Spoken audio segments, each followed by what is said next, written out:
श्री गुरु गौरांग श्री श्री राधा श्याम सुंदर जीव की जय। जय परमाराधितम पतित पावन स्तोत्र सत श्री श्रीमद् भक्ति वल्लभ तीर्थ गोस्वामी श्री गुरु महाराज की जय। जय नित्य लीला प्रविष्टो विष्णुपाद प्रहंस स्तोत्र सत श्री श्रीमद् भक्तिदयित माधव गोस्वामी महाराज की जय। जय जगत गुरु श्री भक्ति सिद्धांत सरस्वती गोस्वामी ठाकुर प्रभुपाद की जय। जय श्री श्री रूपानुग गुरु वर्ग की जय। श्री रूप सनातन भट्ट रघुनाथ श्री जीव गोपाल भट्ट दास रघुनाथ षड गोस्वामी प्रभु की जय। सहगण स्वरूप दामोदर राय रामानंद आदि गौर पार्षद वृंद की जय। श्री कृष्ण चैतन्य प्रभु नित्यानंद श्री अद्वैत गदाधर श्रीवासदि श्री गौर भक्त वृंद की जय। श्री मथुरा वृंदावन धाम की जय। श्री द्वारकापुरी धाम की जय। श्री नवद्वीप मायापुर धाम की जय। पुरुषोत्तम क्षेत्र जगन्नाथपुरी धाम की जय। श्री बलदेव सुभद्रा जगन्नाथ श्री सुदर्शन चक्र जीव की जय। सर्वविघ्न विनाशनकारी भक्तवत्सल भगवान श्री सिंहदेव की जय। भक्तराज श्री प्रहलाद महाराज की जय। पुरुषोत्तम क्षेत्र जगन्नाथपुरी धाम की जय। श्री बलदेव सुभद्रा जगन्नाथ श्री सुदर्शन चक्र जीव की जय। जय नित्य लीला प्रविष्टो विष्णुपाद स्तोत्र सत श्री श्रीमद् भक्ति प्रमोद पुरी गोस्वामी महाराज की जय। जय नित्य लीला प्रविष्टो विष्णुपाद प्रहंस स्तोत्र सत श्री श्रीमद् भक्ति कुमुद संत गोस्वामी महाराज की जय। नित्य लीला प्रविष्टो विष्णुपाद प्रहंस स्तोत्र सत श्री श्रीमद् भक्ति शरण त्रिविक्रम महाराज की जय। पूजनीय त्रिदंडी पाद गण की जय। कार्तिक व्रत दामोदर पूर्ज व्रत नियम सेवा पालन करी भक्त वृंद की जय। ग्रंथराज श्रीमद् भागवत महापुराण की जय। श्री कृष्ण द्वैपायन वेदव्यास महामुनि की जय। जय श्रीमद् भागवत श्रवण करी भक्त वृंद की जय। श्री उपस्थित समागत भक्त वृंद की जय। श्री हरिनाम प्रभु की जय। हरिनाम संकीर्तन की जय। गौर प्रेमानंदे हरि हरि बोल। वंदे अहम श्री गुरु श्रीयुतपदकमलं श्री गुरुन् वैष्णवांश्च श्रीरूपं साग्रजातं सहगण रघुनाथान्वितं तं सजीवं साद्वैतं सावधूतं परिजनसहितं कृष्णचैतन्यदेवं श्रीराधाकृष्णपादान् सहगणललिता श्रीविशाखान्वितांश्च ॐ अज्ञानतिमिरान्धस्य ज्ञानाञ्जनशलाकया चक्षुरुन्मिलितं येन तस्मै श्रीगुरवे नमः। मूकं करोति वाचालं पङ्गुं लङ्घायते गिरिं यत्कृपातमहं वन्दे श्रीगुरुं दीनतारिणं। कृपया क्षमतामपराधिजनं कलुषायुतशक्तसुदीननरं सुपथे परिचालय सर्वदिनं प्रणमामि च माधवदेवपदम्। वाञ्छाकल्पतरुभ्यश्च कृपासिन्धुभ्य एव च पतितानां पावनेभ्यो वैष्णवेभ्यो नमो नमः। नमो महावदान्याय कृष्णप्रेमप्रदायते कृष्णाय कृष्णचैतन्यनाम्ने गौरत्विषे नमः। पञ्चतत्त्वात्मकं कृष्णं भक्तरूपस्वरूपकं भक्तावतारं भक्ताख्यं नमामि भक्तशक्तिकं। तप्तकाञ्चन गौराङ्गी राधे वृन्दावनेश्वरि वृषभानुसुते देवी प्रणमामि हरिप्रिये। हे कृष्ण करुणा सिन्धो दीनबन्धो जगत्पते गोपेश गोपिकान्त राधाकान्त नमोऽस्तुते। भुजे सव्यवेणुं शिरसि शिखिपिच्छं कटितटे दुकूलं नेत्रान्ते सहचरकटाक्षं विदधते। सदा श्रीमद्वृन्दावनवसतिलीलापरिचयो जगन्नाथस्वामी नयनपथगामी भवतु मे। वन्दे नन्दव्रजस्त्रीणां पादरेणुम् अभीक्ष्णशः यासां हरिकथोद्गीतं पुनाति भुवनत्रयं। भक्त्या विहीन अपराधलक्षै क्षिप्ताश्च कामादितरङ्गमध्ये कृपामयी त्वां शरणं प्रपन्नवृन्दे नुमस्ते चरणारविन्दम्। भूमस्वकलितपादानां भूमिरेव यवलम्बनं त्वय्यजातयपराधानां त्वमैव शरणं प्रभु। वागीशा यस्य वदने लक्ष्मीर्यस्य च वक्षसि यस्यास्ति हृदये संवित्तं नृसिंहामहं भजे। श्री नृसिंह जय नृसिंह जय जय नृसिंह प्रह्लादीश जय पद्ममुख पद्मभृङ्गम् श्री कृष्ण चैतन्य प्रभु नित्यानंद श्री अद्वैत गदाधर श्रीवासादि गौर भक्तवृंद हरे कृष्ण कृष्ण कृष्ण हरे हरे हरे राम राम राम हरे हरे नारायणं नमस्कृत्य नरं चैव नरोत्तमं देवीं सरस्वतीं व्यासं ततो जयमुदीरयेत्।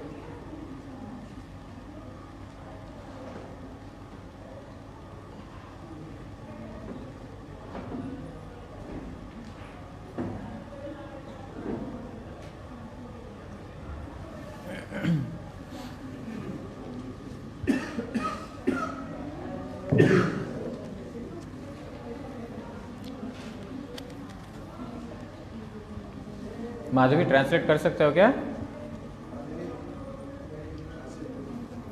ट्रांसलेट कर सकते हो? आप करोगे? ना वो तो है, हाँ वो तो है, लेकिन ट्रांसलेशन जो मैं बोलूँगा उसको हिंदी इंग्लिश अनुवाद कर पाओगे? आप करोगे?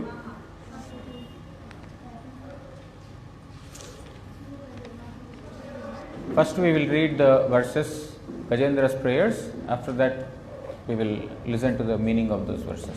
Okay. श्रीमद् भागवत अष्टम स्कंद तृतीय अध्याय।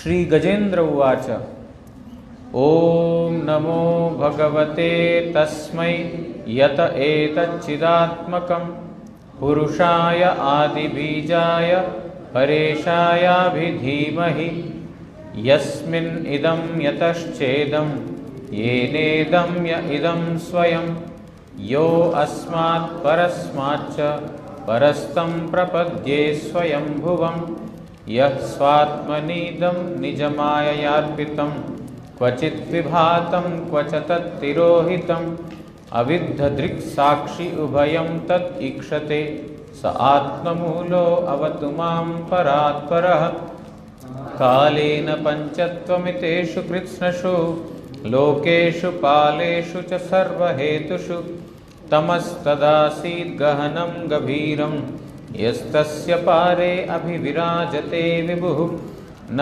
यस्य देवा ऋषयः पदं विदुः जन्तु पुनः को अर्हति गन्तुमीरितुं यथा नटस्याकृतिभिविचेष्टतो दुरत्ययानुक्रमणः समावतु दिदृक्षवो यस्य पदं सुमङ्गलं विमुक्तसङ्गा मुनयः सुसाधवः चरन्त्यलोकव्रतम् अव्रणं वने भूतात्मभूताः सहृदः समे गतिः न विद्यते यस्य च जन्म कर्म वा न नामरूपे गुणदोष एव वा तथापि लोकाप्ययसम्भवाय यः स्वमायया तान्यनुकालमृच्छति तस्मै नमः परेशाय ब्रह्मणे अनन्तशक्तये अरूपाय उरुरूपाय नम आश्चर्यकर्मणि नम आत्मप्रदीपाय साक्षिणे परमात्मने नमो गिरां विदूराय मनसश्चेतसामपि सत्त्वेन प्रतिलभ्याय नैष्कर्म्येण विपश्चित नमः कैवल्यनाथाय निर्वाणसुखसंविदे नमः शान्ताय घोराय गूढाय गुणधर्मिणे निर्विशेषाय साम्याय नमो ज्ञानघनाय च क्षेत्रज्ञाय नमस्तुभ्यं सर्वाध्यक्षाय साक्षिणे पुरुषाय आत्ममूलाय मूलप्रकृतये नमः सर्वेन्द्रियगुणद्रष्टृ सर्वप्रत्ययहेतवे असताच्छाय योक्ताय सदाभासाय ते नमः नमो नमस्ते अखिलकारणाय निष्कारणाय अद्भुतकारणाय सर्वागमाम्नाय महार्णवाय नमो अपवर्गाय परायणाय गुणारणिच्छन्नचिदुष्मपाय तत्क्षोभविस्फूर्जितमानसाय नैष्कर्म्यभावेन विवर्जितागम स्वयं प्रकाशाय नमस्करोमि मादृक्प्रपन्नपशुपाशविमोक्षणाय मुक्ताय भूरि करुणाय नमो अलयाय स्वांशेन सर्वतनुभृन्मनसि प्रतीत प्रत्यग्दृशे भगवते बृहते नमस्ते आत्मात्मजाप्तगृहवित्तजनेषु शक्तैर्दुष्प्रापणाय गुणसङ्गविवर्जिताय मुक्तात्मभिः स्वहृदये परिभाविताय ज्ञानात्मने भगवते नमः ईश्वराय यं धर्मकामार्थविमुक्तिकामा भजन्त इष्टां गतिमाप्नुवन्ति किञ्चाशिशोरात्यपि देहमव्ययं करोतु मे अदभ्रदयो विमोक्षणम् एकान्तिनो यस्य न कञ्चनार्थं वाञ्छन्ति ये वै भगवत्प्रपन्ना अत्यद्भुतं तच्छरितं सुमङ्गलम् आनन्दसमुद्रमग्न तम् अक्षरं ब्रह्म परं परेशम् अव्यक्तम् आध्यात्मिकयोगगम्यम् अतीन्द्रियं सूक्ष्मम् इवातिदूरम् अनन्तम् आद्यं परिपूर्णमीडे यस्य ब्रह्मादयो देवा वेदालोकाश्चराचरा नामरूपविभेदेन पल्व्या च कलया कृता यथार्चिषे अग्ने सवितुर्गभस्तयो निर्यान्ति संयान्ति असकृत्स्वरोचिषः तथा यतो अयं गुणसम्प्रवाहो बुद्धिर्मनः खानि शरीरसर्ग स वै न देवासुरमर्त्यतिर्यन्न स्त्री न षण्डो न पुमान्न जन्तुः नायं गुणः कर्म न सन्न चासन् निषेधशेषो जगतादशेषः जिजीविषे नाहम् इहामुया किम् अन्तर्बहिश्चावृतये भयोन्य इच्छामि कालेन न यस्य विप्लवः तस्यात्मलोकावरणस्य मोक्षम् सोऽहं विश्वसृजं विश्वम् अविश्वं विश्ववेदसं विश्वात्मानम् अजं ब्रह्म प्रणतो अस्मि परं पदं योगरन्धितकर्माणो हृदि योगविभाविते योगिनो यं प्रपश्यन्ति योगेशं तं नतो अस्मि अहं नमो नमस्तुभ्यं असह्यवेगशक्तित्रयायाखिलधिगुणाय प्रपन्नपालाय दुरन्तशक्तये कदिन्द्रियाणम् अनवात्म्यवर्त्मने नायं वेदस्वम् आत्मानं यच्छक्त्याहं धिया हितं तं दुरत्ययामाहात्म्यं भगवन्तम् इतो अस्मि अहम्।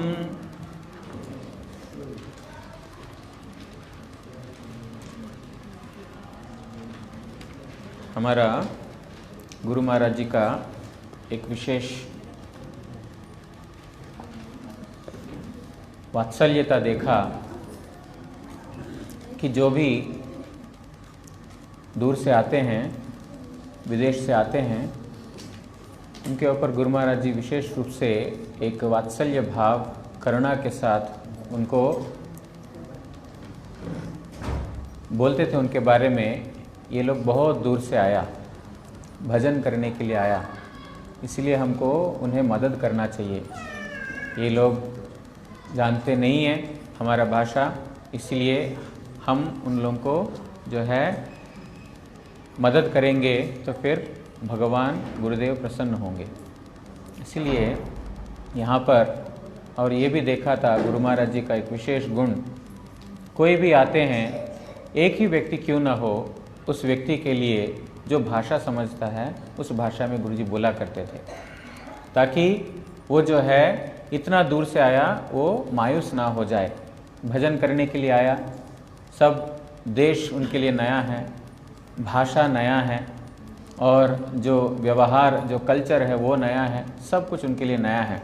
इसीलिए ये हमारे भक्तों के बीच में इस प्रकार का भाव, जो अपनापन होना बहुत ज़रूरी है। जब तक इस प्रकार का भाव नहीं रहेगा, एक दूसरे के साथ मदद करते हुए भजन नहीं करेंगे, तो फिर हमारा जो है भजन क्रिया जल्दी जल्दी ख़त्म करने के लिए कर दिया, ऐसा नहीं है। हर एक क्रिया एक ध्यान से भजन करने के लिए, भगवान की प्रसन्नता करने के लिए और भक्तों की प्रसन्नता के लिए। भक्त लोग प्रसन्न होते हैं, देखो कितने दूर से आए हैं। मैंने बोला था मैं आप लोगों के लिए हिंदी में बोलूँगा, इंग्लिश में बोलूँगा, तो बोलते हम लोगों के लिए इंग्लिश में बोलेंगे, बाकी लोग डिस्टर्ब हो जाएंगे। कोई नहीं, मतलब उन लोगों का इस प्रकार का भाव है हृदय का कि बाकी लोगों का डिस्टर्बेंस क्यों होना है, हमारे लिए कोई बात नहीं है। इस प्रकार उन लोगों का भाव, तो हम लोगों को भी उनके लिए इस प्रकार का भाव होना चाहिए कि कोई बात नहीं, हमको थोड़ा समझ में नहीं आए तो क्या है, उन लोगों को इतना दूर से आए हैं तो उन लोगों को भी थोड़ा सा उस प्रकार रहें, है ना। हम लोग तो रोज़ श्रवण करते हैं, तो वो माधवी कर रही है अनुवाद, फिर भी मैं बीच बीच में थोड़ा इंग्लिश में बोलूँगा, क्योंकि थोड़ा उन लोगों को डायरेक्टली सुनने से भी थोड़ा उन लोगों को सुख मिलता है। माधवी चल पा रहा है? ठीक है। Gajendra is a very formidable elephant, very strong. He was once in Trikuta mountain. There is one garden, very big garden. The name of the garden is Ritumat. So in that garden, this Gajendra, who is a very strong elephant, he was terrorizing all other animals. Just by seeing Gajendra, everyone would be very much frightened simply by the sight of Gajendra. He was so strong, and by the scent of that Gajendra also, everyone used to run away. Means ferocious animals like lion, tiger, cheetah, etc., all of them would run away in fear of Gajendra. He was a very strong person. Our previous acharyas, Guru Varga, they have given this special facility or a special instruction to all of us that in this particular Kartik month, you should remember the pastimes or the prayers of Gajendra. How Gajendra pleased Lord Hari, how Hari is so dear to the devotees. This Gajendra is nothing but a person like us who is engrossed in this material world. You are able to follow my English or?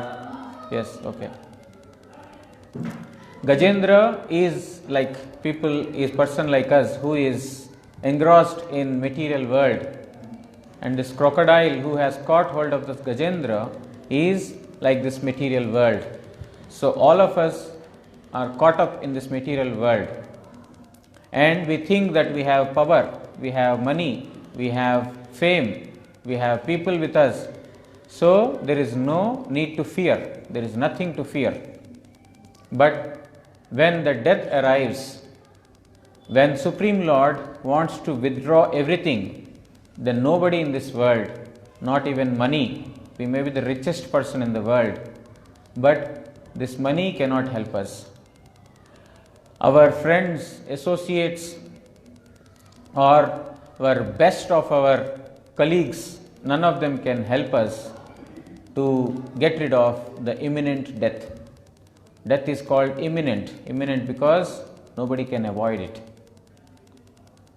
When it comes, then everyone will be forced. Nobody wants to die, but they are forced to die in this material world.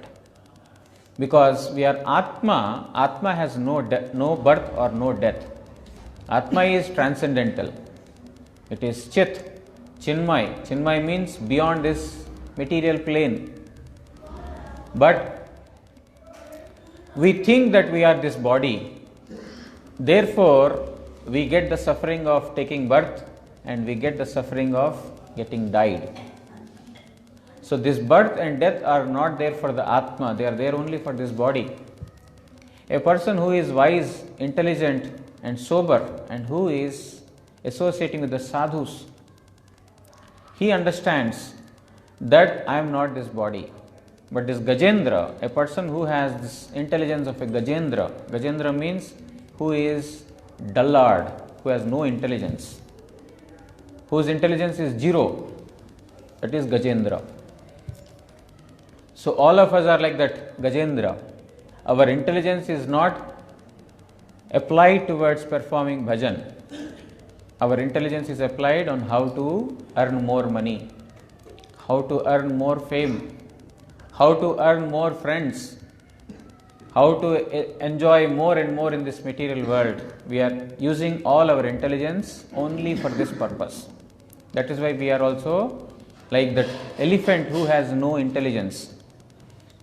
So when crocodile caught hold of this Gajendra, Gajendra was fighting with all his power, because the power of elephant was such that he was terrorizing the entire forest. Nobody could stand in front of Gajendra. That was the power. But when crocodile caught hold of him, he could not stop, and he could not get rid of the clutches of the crocodile. He tried his best, and along with him there were many of his friend elephants, elephant friends. They also tried to pull the elephant out of the danger. But as we already heard, when death comes or when danger comes, then nobody in this world except Supreme Lord can protect. So he used entire power, but still unsuccessful. He used the power of his friends, not successful. His wives, they were crying, "Oh, our husband is going to die. How will we live? Where will we sustain? How will we sustain?" They were crying like this. But other than crying and shouting, they are helpless. This was their position. And the crocodile's energy is increasing because he is living in the water. He is an aquatic. So he has food supply from the water. So his energy is increasing. But Gajendra, the elephant, king of the elephants, his energy is diminishing, is going down day by day, because he is not getting food. And his enthusiasm is also declining. For 1,000 years they fought. Even the Devatas, the demigods, they were surprised, astonished to see the strength of Gajendra. But they were helpless, they could not do anything. So Gajendra, then he remembered that in my previous birth I was Indradumna, King Indradumna, not the king of Odisha who brought up the deities of Jagannath Dev, but he is Pandudeshiya Indradumna. He was the king of Pandyadesh. So he was a king formerly, and he was worshipper of Vishnu, but due to some of his offenses he had to take the body of an elephant. So now in this birth, when he was in extreme danger, he remembered the prayers of Supreme Lord Hari, and he thought, now nobody in this world can rescue me from this danger. A person who is intelligent, he will prepare entire human birth for that imminent death. A person who is sober, he will utilize his time by performing Hari Bhajan, because that is the only thing that will come to rescue at the time of our death.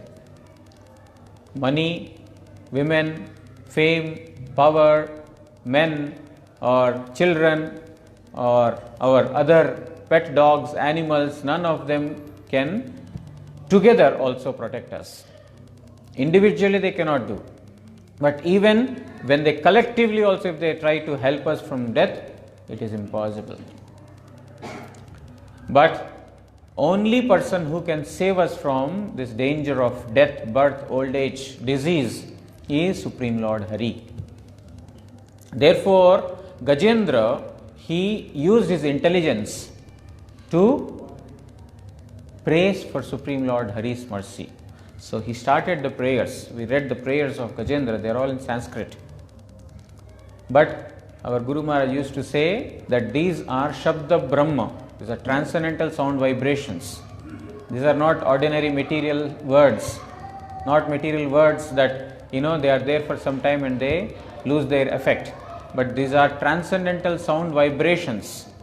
when these transcendental sound vibrations enter into the heart through ears, then even though we may or may not understand the language, but because these are spoken by Sukadeva Goswami, these are written by Vedavyasa Muni, they will certainly leave that impact in the heart of a person who is reciting these verses. Therefore, we recited the verses from Srimad Bhagavatam. Gajendra is praying sincerely with full surrender. This is very, very important.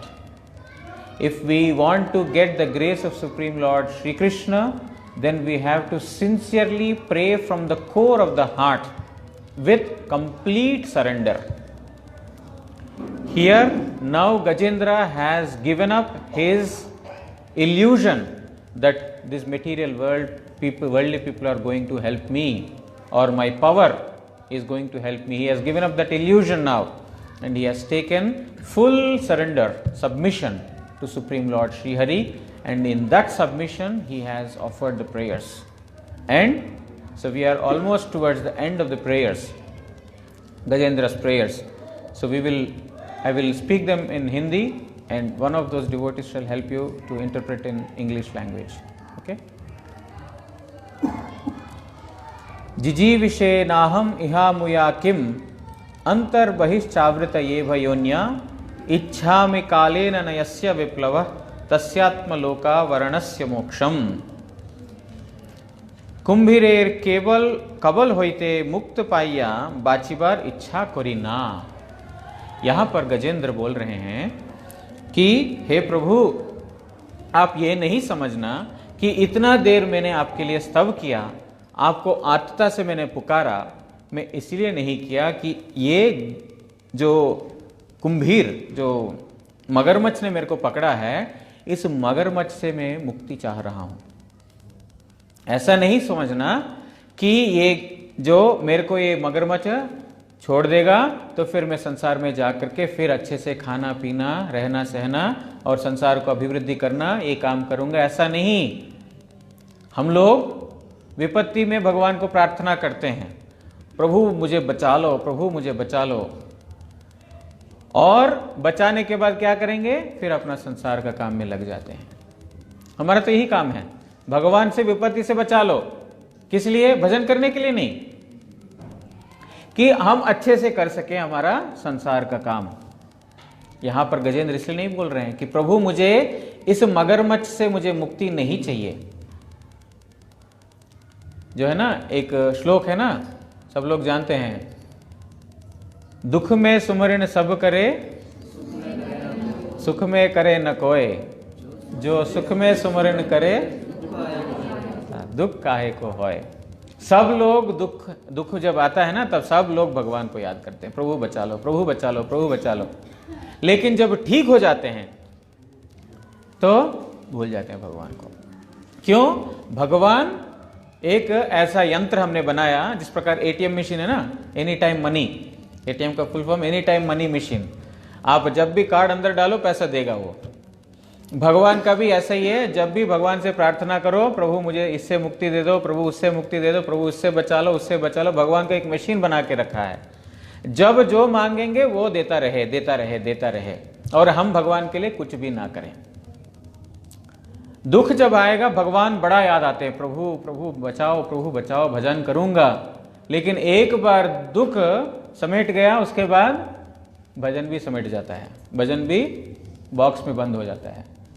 अगले बार फिर दुख आएगा, तब भगवान याद आते हैं। लेकिन बोलते हैं जो सुख में सुमरण करे, जो सुख में भी, मतलब दुख में सुख में सब समय जो भगवान का स्मरण करता है, तो दुख क्यों मिलेगा?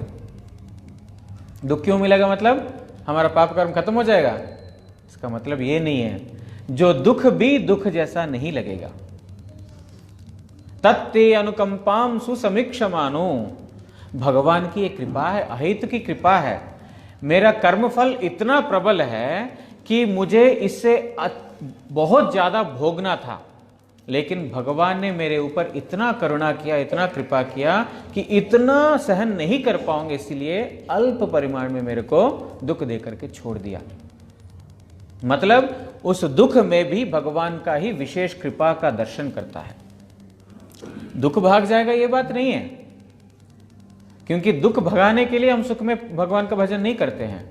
भगवान का भजन करते हैं भगवान के लिए, भगवान का प्रीति के लिए। अगर वो प्रसन्न हो जाए, सुख हो दुख हो, हमने जो जिस जन्म में जिस प्रकार का काम किया है उसका परिणाम हमको भुगतना ही पड़ेगा। लेकिन भगवान उस दुखमयी समय में से बाहर निकलने का शक्ति भगवान स्वयं दे देते हैं। जो प्रार्थना सब समय करते हैं भगवान के लिए, इसीलिए सुख दुख सब समय, सुखेषु अनुद्विग्न मन, दुखेषु अनुद्विग्न मन, सुखेषु विगतः स्पृहः। दुख के समय में ज्यादा उद्विग्न नहीं हो जाना, और सुखेषु विगतः स्पृहः, और सुख के समय बहुत उछल कूद नहीं करना। वीत राग भय क्रोध, और जो व्यक्ति अनुराग से, भय से, क्रोध से, मोह से, ये सब चीजों से जो अलग है, दूर है, स्थित धीर मुनिरुच्यते, वो स्थित धी है, उसका बुद्धि स्थित है। वो व्यक्ति कोई भी स्थिति में विचलित नहीं होगा। दुख हो, सुख हो, लाभ हो, जय हो, लाभ हो, लाभ हो, जया जयो, लाभ में और अलाभ में, अलाभ मतलब जो नष्ट में, जय में विजय में, सुख में दुख में, हर स्थिति में वो स्थित धी, उसका धी, उसका बुद्धि स्थित रहेगा। किसमें? भगवान में। जगत का कोई वस्तु में बुद्धि रहा तो फिर जब वो वस्तु हिलेगा तो इसका बुद्धि भी हिल जाएगा। और इस जगत का कोई भी एक भी वस्तु नहीं है जो हिलता नहीं है। हमारा बुद्धि अपना पति में लगा दिया, पत्नी में लगा दिया, क्या हमारा बुद्धि ठीक रहेगा? नहीं, वो पति एक दिन मरेगा, पत्नी एक दिन जाएगी, तो हमारा बुद्धि विचलित हो गया। लेकिन स्थित धी, किसका धी, किसका बुद्धि स्थित होता है? जो भगवान में अर्पित है। ये गीता, भागवत इत्यादि जब तक भक्त के मुख से श्रवण नहीं करेंगे तब तक समझ में नहीं आएगा। धी, बुद्धि भगवान में लगाना है, क्योंकि वही एकमात्र वस्तु है नित्य सत्य सनातन, और जिनके ऊपर हमारा बुद्धि स्थित होने से कभी भी धोखा नहीं खा सकते हैं। जगत का व्यक्ति, जगत का वस्तु, उसके अंदर गुण अवगुण दोनों हैं। एक समय अच्छा है, वही बाद में खराब है। लेकिन भगवान में हमने ऑलरेडी सुन लिया, इस प्रकार का हेय गुण, हेय कर्म कुछ भी नहीं है। इसीलिए जिनका बुद्धि भगवान में स्थित है वो व्यक्ति कभी भी विचलित नहीं होगा।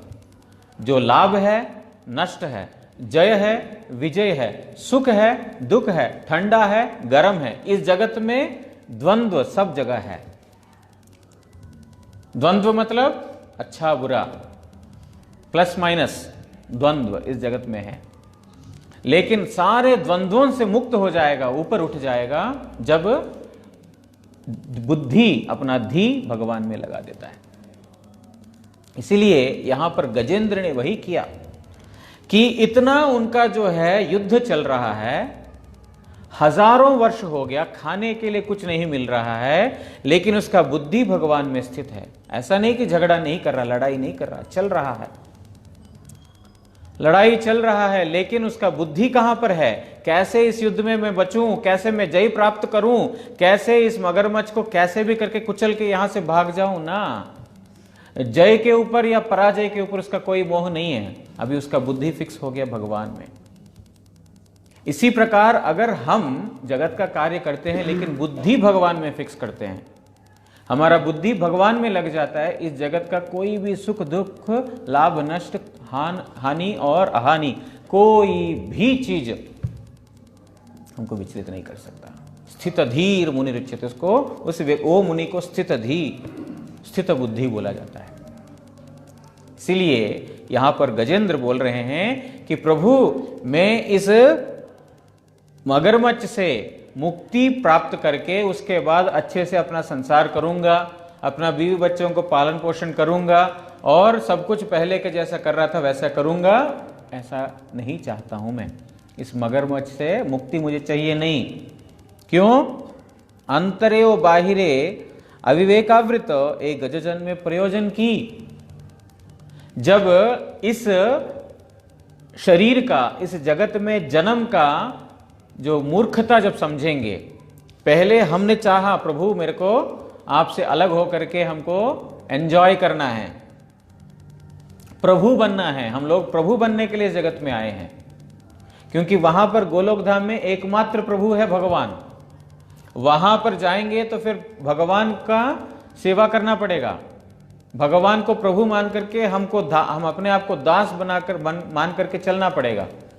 लेकिन हम बोलते हैं कि नहीं, मैं दास क्यों बनूं, जब प्रभु बनने का मेरे अंदर शक्ति है सबके अंदर, थोड़ा सा छोटा मोटा शक्ति सबके अंदर है। जब प्रभु बनने का शक्ति मेरे अंदर है तो मैं क्यों दास बनूं? उसके लिए जगत, इस जड़ जगत बनाया भगवान ने। जाओ, इधर तो तुम प्रभु नहीं बन सकते हो, मैं यहां पर अकेला प्रभु हूं, बाकी सब भोक्ता है। जाओ, वहां जाओ, तुम थोड़ा समय के लिए प्रभु बन सकते हो, जाकर के प्रभु बन जाओ, देख लो कितना सुख मिलेगा तुमको। जब वास्तविकता में भगवान के साथ संस्पर्श में आएगा, जब भगवान के गुणों के साथ उसका संबंध बनेगा, तब व्यक्ति तुरंत तुच्छता समझ में आएगा उसका। ये गजजन्म में अंदर और बाहर दोनों से अविद्या से भरा हुआ है। बाहर शरीर, ये अविद्या तो है, शरीरा अविद्या जाल, रोज प्रसाद खाने से पहले बोलते हैं। ये शरीर क्या है? अविद्या का जाल है, अविद्या से ही भरा हुआ है। और इसमें सारे इंद्रिय जड़ है, और अंदर भी जो अनर्थ रूपी इतना सारा अविद्या भर के रखा है। हमारा हृदय, हमारा मन जो पवित्र जिसको रखना चाहिए, उसको भी हमने अविद्या से, संसार के चीजों से, बाहर से तो है ही है, अंदर भी पूरा भर के कूट के भर के इतना टाइट पैक करके रखा है कि और कुछ भगवान को बैठने के लिए जगह ही नहीं। तो बोल रहे हैं अंदर से और बाहर से, दोनों से इस अविद्या रूपी ये गजजन्म में जीवित रहने से क्या मतलब है, मरने से क्या मतलब है, उससे कुछ लेना देना नहीं है।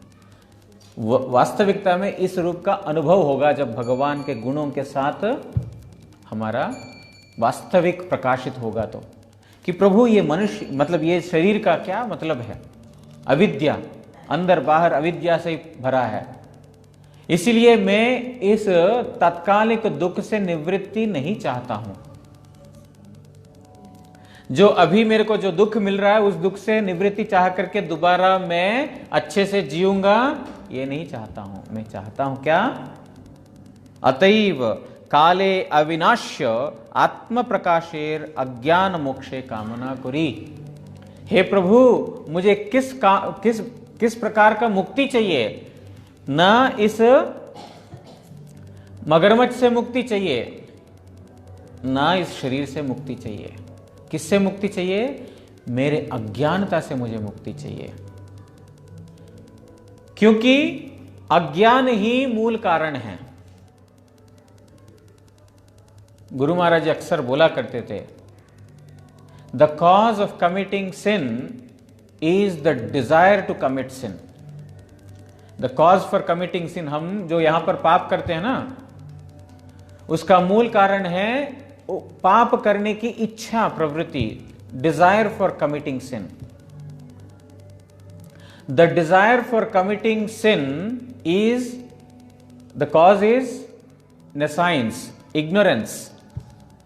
Ignorance is the cause of the desire for committing sin. मेरा अज्ञानता, अंधकार ही कारण है कि पाप करने की इच्छा है। और aversion to Supreme Lord Shri Krishna is the cause of nescience. उस ignorance, वो जो अंधकार, अज्ञानता का कारण क्या है? भगवत विमुखता। तो इसीलिए हम जो इस जगत में जो पाप कार्य करते हैं, उसका मूल कारण क्या है? भगवान की विमुखता। भगवान की विमुखता ही इस जगत में जो पाप कर रहे हैं उसका मूल कारण है। जो व्यक्ति भगवान का उन्मुख हो जाएगा, उस व्यक्ति को कोई भी पाप करने का प्रवृत्ति रहेगा ही नहीं। इसीलिए जो मूल, जो सच्चा डॉक्टर होता है क्या करता है कि व्याधि का जो मूल है उस मूल का निवारण करेगा, सिम्टम्स को निवारण नहीं करेगा। एक है सिम्टोमैटिक ट्रीटमेंट, एक है पैथोलॉजिकल ट्रीटमेंट। सिम्टोमैटिक ट्रीटमेंट मतलब बाहर का जो लक्षण का जो है उसका इलाज करना, लक्षणों को, बुखार है, सिर दर्द है, उस सिर्फ इन लक्षणों को इलाज करना डॉक्टर करते हैं। अभी पैसा लेते हैं और लक्षणों को इलाज करते हैं, लेकिन मूल कारण क्या है नहीं जानते हैं। जब मूल कारण जानते हैं, वो मूल कारण को ट्रीटमेंट करने वाला है वास्तव डॉक्टर, वो डॉक्टर हैं गुरु। जब तक इस अज्ञान में बंधी बन करके रहेंगे, इस अज्ञान से मोक्ष नहीं मिला, तो इस शरीर से मोक्ष मिलकर फायदा क्या है। और ये जो मगरमच्छ ने मेरे को पकड़ रखा, उससे मुक्ति मिलकर फायदा क्या है। अभी तत्कालिक इस दुख से तो निवारण हो गया, लेकिन अज्ञान तो गया नहीं। फिर पकड़ेगा कोई ना कोई आकर के, 4 दिन के बाद फिर आ जाऊंगा यहां पर, और फिर मगरमच्छ या तो कोई और पकड़ेगा। मगरमच्छ नहीं पकड़ा तो कोई व्याध आएगा, तीर चलाएगा, मार देगा। मैं इस तत्कालिक दुख से निवृत्ति नहीं चाह रहा हूं, इसलिए प्रभु जो काल से नष्ट नहीं होने वाला ज्ञान मुझे दीजिए। देखिए, ज्ञान भी किस प्रकार का ज्ञान मांग रहे हैं। ऐसा नहीं कि मुझे डॉक्टर बना दीजिए, इंजीनियर बना दीजिए, पीएचडी करा दीजिए, या तो आईएएस ऑफिसर बना दीजिए, इस प्रकार का ज्ञान नहीं बोल रहे हैं। काल से जो नष्ट नहीं होने वाला ज्ञान है, ऐसा ज्ञान मुझे दीजिए। ऐसा ज्ञान मुझे दे करके अज्ञान रूपी अंधकार से मुझे मुक्ति प्रदान कीजिए। इस प्रकार गजेंद्र इस श्लोक में स्तव कर रहे हैं।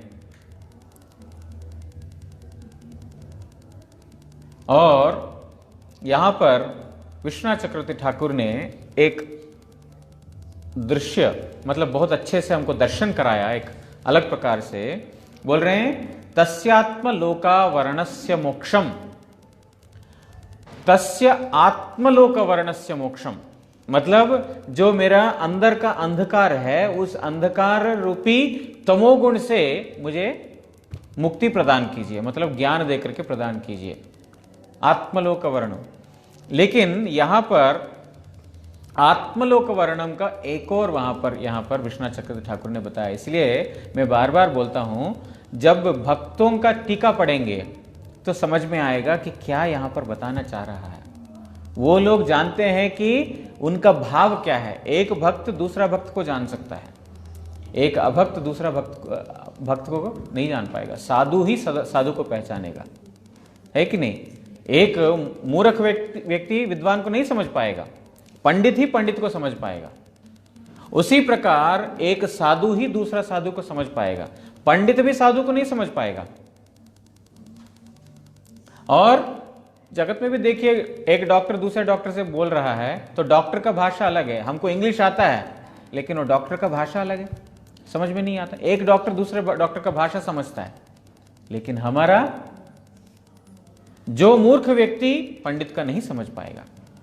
तो भक्त लोग जैसे विश्वनाथ चक्रवर्ती ठाकुर में टीका में लिख करके हमको समझाते हैं कि इसका भाव क्या हो सकता है, क्या है। क्योंकि एक साधु का पहचान दूसरा साधु ही, एक साधु को दूसरा साधु ही पहचान पाएगा। बोल रहे हैं यहां पर तस्यात्म लोकावरणस्य मोक्षम का मतलब क्या है। आत्मा लोकवरण मतलब तोमार लोक जे वैकुंठ धाम, ताहार द्वार कपाट रूप आवरणेर मोचन। अर्थात वहा प्राप्ति विषय आमते जा अयोग्यता रहियाचे ताहार नाशे इच्छा करी। देखिए कितना अद्भुत लिखा यहां पर विश्वनाथ चक्रवर्ती ठाकुर ने। बोल रहे हैं कि आत्मलोक वर्णम, आत्मलोक मतलब आपका जो लोक क्या है, वैकुंठ धाम। आपका वैकुंठ धाम का दरवाजा जो बंद है, उस वैकुंठ धाम का दरवाजा भी खोल दीजिए मेरे लिए। अब मेरे लिए खोल दीजिए का मतलब क्या है, बोल रहे हैं उसमें मेरी योग्यता नहीं है, वो योग्यता को, अयोग्यता को नाश कीजिए। समझ में आया। विश्वनाथ चक्रवर्ती ठाकुर बोल रहे हैं आपका जो वैकुंठ का द्वार खोलिए। वैकुंठ का द्वार बंद नहीं है, खुला है, लेकिन द्वार कहां है, मेरी अयोग्यता है। मेरी अयोग्यता रूपी जो बंद है, अंधकार है, उससे मुझे मुक्ति प्रदान कीजिए। किस प्रकार आत्मलोक का वर्णन मतलब कृष्णाचक्र ठाकुर बोलते हैं कि भक्त हमेशा मैं आपके धाम में आकर के आपका सेवा करना चाहता हूं, ये भाव है। अर्थात तुम्हार धामे धाम लाभेर आशंका करी, इसका मतलब है मैं आपका धाम में आने का आशा रखता हूं, इस जगत में और रहने की इच्छा नहीं है। ये मगरमच्छ से मुक्ति प्राप्त करके इस जगत में और रह लूं, ये इच्छा नहीं है। सो अहम विश्वसृजम विश्वम अविश्वम विश्ववेदसम विश्वात्मानम अजम ब्रह्म प्रणतो अस्मि परम पदम। मुक्त कामयामी सेई विश्वेर स्रष्टा विश्वरूप अथच विश्व व्यतिरिक्त विश्व ज्ञाता विश्वेर आत्मा अज ओ परम पद स्वरूप ब्रह्म के परम पद स्वरूप ब्रह्म के प्रणाम करी। Whether you devotees are able to follow what I am speaking here, you are able to follow? She is translating. Okay. मैं मुक्ति का कामना कर रहा हूं। कैसे मुक्ति की कामना? पहले बोल दिया, अज्ञान रूपी बंधन से मुक्ति, इस शरीर से नहीं। अज्ञान, शरीर वैसे भी तो अज्ञान ही है, शरीर से मुक्ति मतलब ही अज्ञान से मुक्ति हो जाता है, लेकिन अभी इससे मुक्ति प्राप्त करके मेरे को अच्छे से जीना ऐसा नहीं, अज्ञान से मुझे मुक्ति प्रदान करे ऐसा मोक्ष प्रार्थना कर रहा हूं। किसको? से विश्वेर सृष्टा, विश्व को जिन्होंने बनाया, और विश्वरूप जो सारा जगत में विश्व के रूप में है, वो विश्वरूप मतलब क्या है? इस जगत में विश्व के रूप में है। और अर्जुन को भी भगवान ने एक विश्व रूप दिखाया, विराट रूप भगवान ने दिखाया, जिसको देख करके अर्जुन बहुत भयभीत हो गया। इस प्रकार इतने सारे मुंह, इतने सारे जिह्वाएं, इतना सारे पेट, इतने सारे मुंह देख करके अर्जुन कंपित हो गया, भयभीत हो गया। आज तक ऐसा विराट मूर्ति देखा नहीं, और वो विराट मूर्ति को दर्शन करने के लिए अर्जुन को दिव्य नेत्र प्रदान किया। साधारण नेत्रों से उस विराट स्वरूप का दर्शन नहीं होता है, लेकिन यह है विश्वरूप। ध्यान से सुनिए, विश्वरूप मतलब क्या है? इस विश्व के रूप में भगवान ने अपने आप को विस्तार किया, उसको बोलते हैं विश्वरूप। मतलब श्रीमद् भागवत का द्वितीय स्कंद में भगवान का विश्वरूप के बारे में वर्णन है। जो हम जैसे बद्ध जीव है, भगवान को कैसे स्मरण कर सकें, उसके लिए वहां पर वर्णना की गई है। भगवान के आंख सूर्य और चंद्रमा के जैसा है। इसका मतलब यह नहीं कि कभी उदित होते हैं कभी अस्त हो जाते हैं, इसका मतलब यह नहीं है। या तो सूर्य के जैसा रोशनी बहुत तेज है, उनका आंखों से आग निकलता है, ऐसा नहीं है। इसका मतलब यह है विश्वरूप में जो भगवान का बताया गया है, जब सूर्य और चंद्र को देखोगे भगवान का स्मरण हो कि ये भगवान के आंख है, और भगवान के जो शरीर के ऊपर जो रोम है, रोमटे, उसको भगवान, ये विश्व में जो वृक्ष है उसके साथ तुलना की गई है।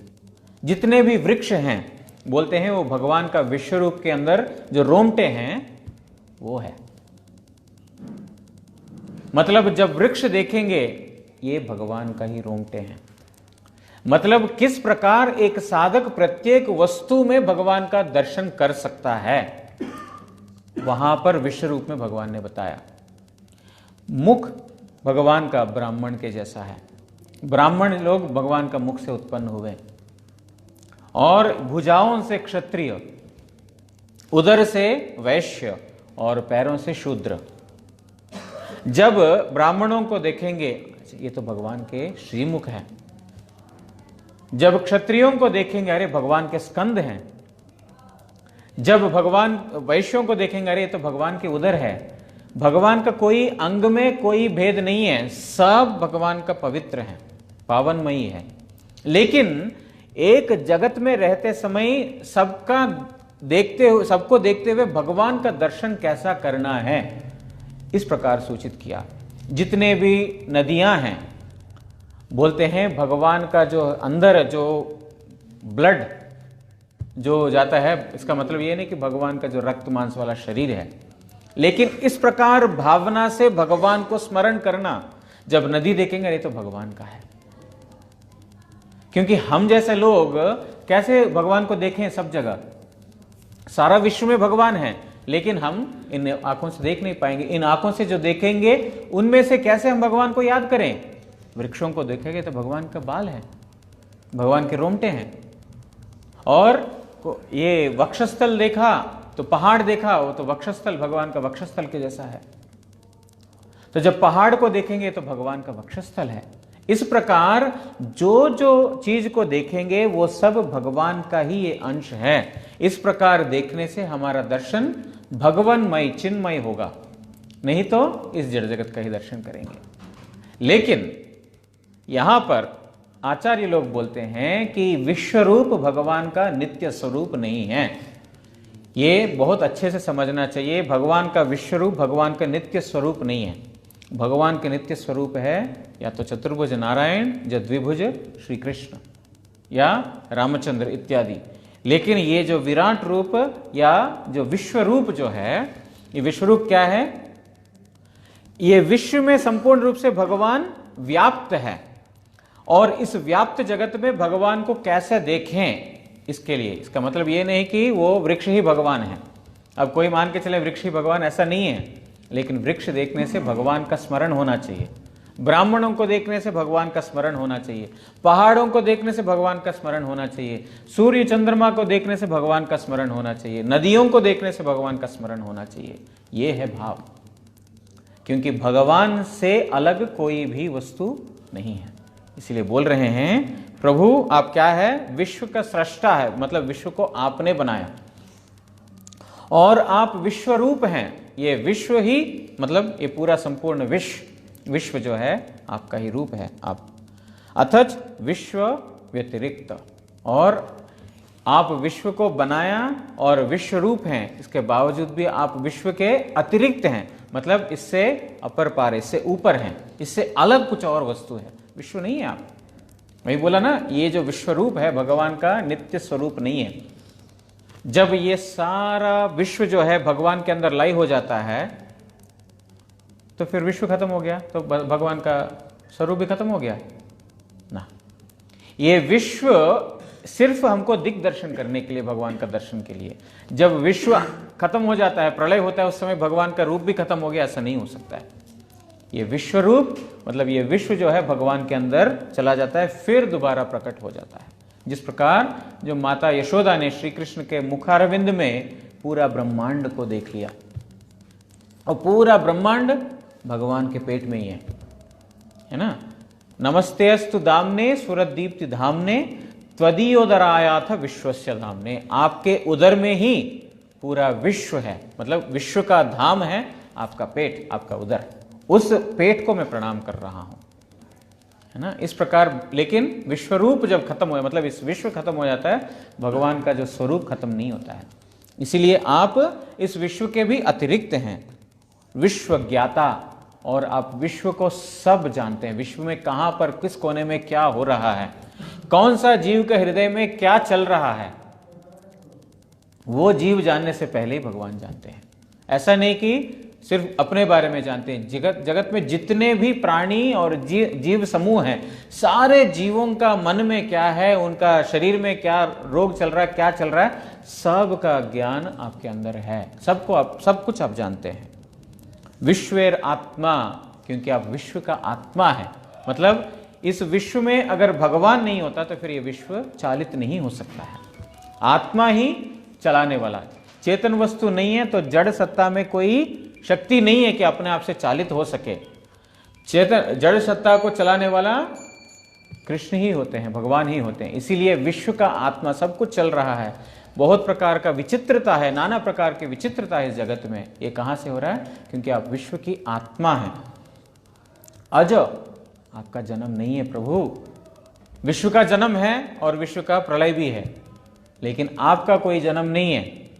ब्रह्मादि देवताओं का जन्म है, उनका मृत्यु है, लेकिन आपका कोई जन्म नहीं है। अज, अज मतलब जिनका जन्म नहीं है। और परम पद स्वरूप ब्रह्म, और आप पर ब्रह्म हैं।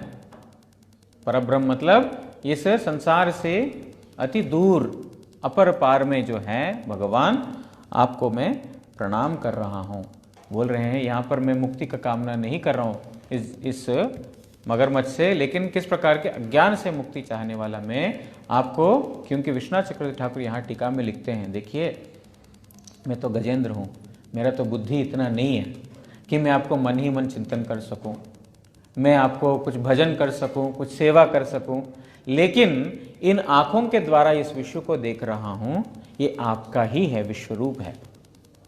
इसीलिए इस विश्वरूप को मैं प्रणाम कर रहा हूँ, क्योंकि मैं कुछ नहीं कर सकता। योगी लोग, ध्यानी लोग, कर्मी लोग, भक्त लोग नाना प्रकार का सेवा पूजा कर सकते हैं, लेकिन मेरे अंदर तो योग्यता नहीं है। इसीलिए मेरी योग्यता क्या है, इन आंखों से जो देख रहा हूं ये सब जगह में प्रभु मैं आपको ही देख रहा हूं। इस समय मेरे को ये मगरमच्छ भी आपका विश्व का ही अंश, आपका ही अंश, आप ही दिख रहे हैं इसमें। भगवान के भक्तों को इस प्रकार दर्शन होगा, वो भगवान के अलावा और कोई दूसरा वस्तु का उनका दर्शन हो ही नहीं सकता। इसलिए बोल रहे प्रभु मेरा जो है इस अज्ञानता से मुझे मुक्त कीजिए। वांछा कल्पतरुभ्यश्च कृपा सिंधुभ्य एव च पतितानां पावनेभ्यो वैष्णवेभ्यो नमो नमः। You are able to follow? Okay. I cannot speak entire subject in English because they will get disappointed, and if I go on speaking in English you will get disappointed. So no devotee should get disappointed. Everyone should be happy.